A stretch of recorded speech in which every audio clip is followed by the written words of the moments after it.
explain karma as it's explained in Hinduism. I I don't know, I guess I begun my spiritual journey in church, and karma was never explained to me in church. So I spent my whole life just kind of, I wondered why good things happen to bad people, and it never made sense to me. If karma was I thought that karma was do good things and good things happen to you, but that's not really how it's explained in Hinduism, and that's not really how it works. Because if you look out into the world, bad things happen to good people. Bad people have good things happen to them. A lot of bad people are in positions of power in the world. So it doesn't make sense. And that's not really the way that karma works. I don't think it was church that really taught me that. I think from popular culture and watching movies, I kind of got that impression of karma. But when I started to learn yoga and my yoga teacher trainings, I was explained what karma actually is.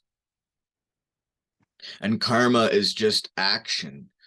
Karma is not really attached to bad or good. It more has to do with just actions and the energy that's being created from the actions that you're doing. And your actions are both physical and mental. So the energy that you put out into the world can either be physical or mental energy. So you can put energy out into the world by moving things, by picking up a cup of coffee. You're changing things by doing something. You're changing things through action, right? And in the same way, by thinking thoughts, you change your mind state, you change how you interact with people, and that's just energy as well. So karma is not really attached to good or bad. There is good and bad karma, and you should pay attention to that and your actions. But at the end of the day and in the grand scheme of things, it doesn't really, good and bad doesn't really play into effect. Because as I was explained, karma is the force or the action that creates your life. We wouldn't be alive if we didn't have karma in our lives. It's what separates us from the whole or from source. In Hinduism, it's not really, they don't have a Big Bang theory or anything. As far as Hinduism is concerned, creation happens in this way.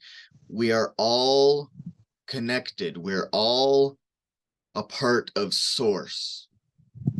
So picture this big blob, this big force or energy field that is source.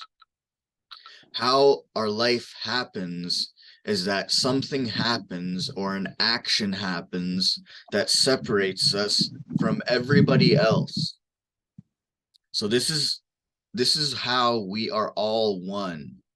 We all come from the same source, from the same energy. That's the best way to explain it, really, is energy. And when you separate from the source or from the universe, from God, call it what you want to, there's an action that happens to separate you from it. And this action is your karma.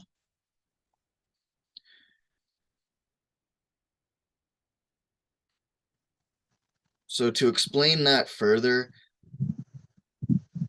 any action, physical or mental, and what we do and think can affect our lives. Even an action has effect. Karma can help you to correct yourself. So it's basically just a way to regulate yourself.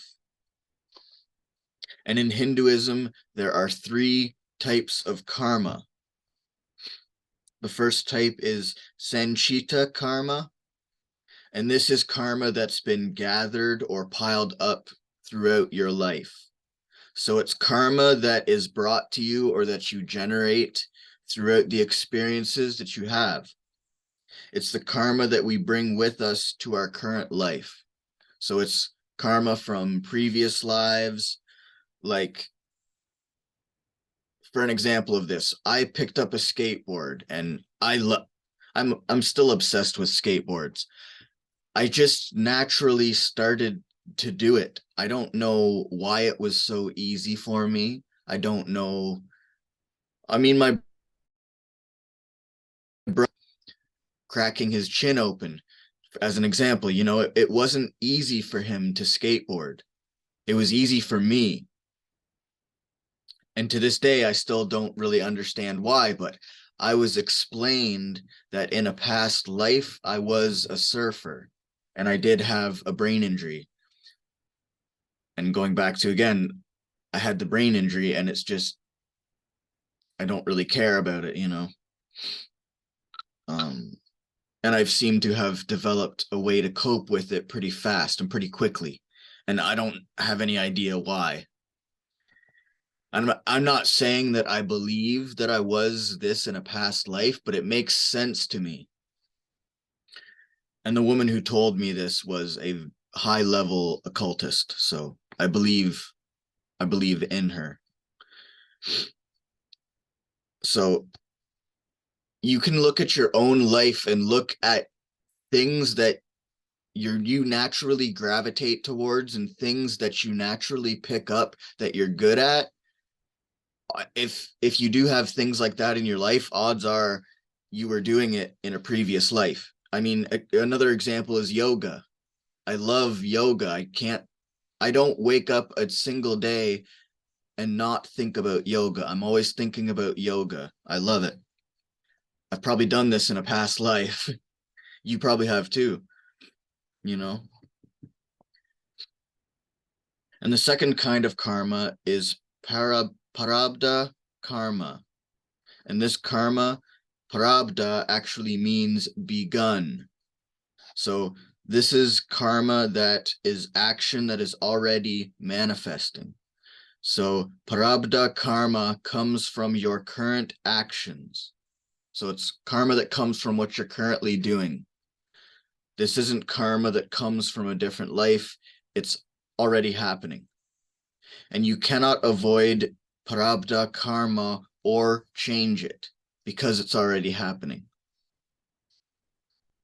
So prarabdha karma is something that you will need to regulate. So regulation comes into play with prarabdha karma because it's already happening. So if your karma is already happening and you're unaware of the effects that it's going to have on you, it could be sending you down the wrong path. So that's where self-regulation comes into play.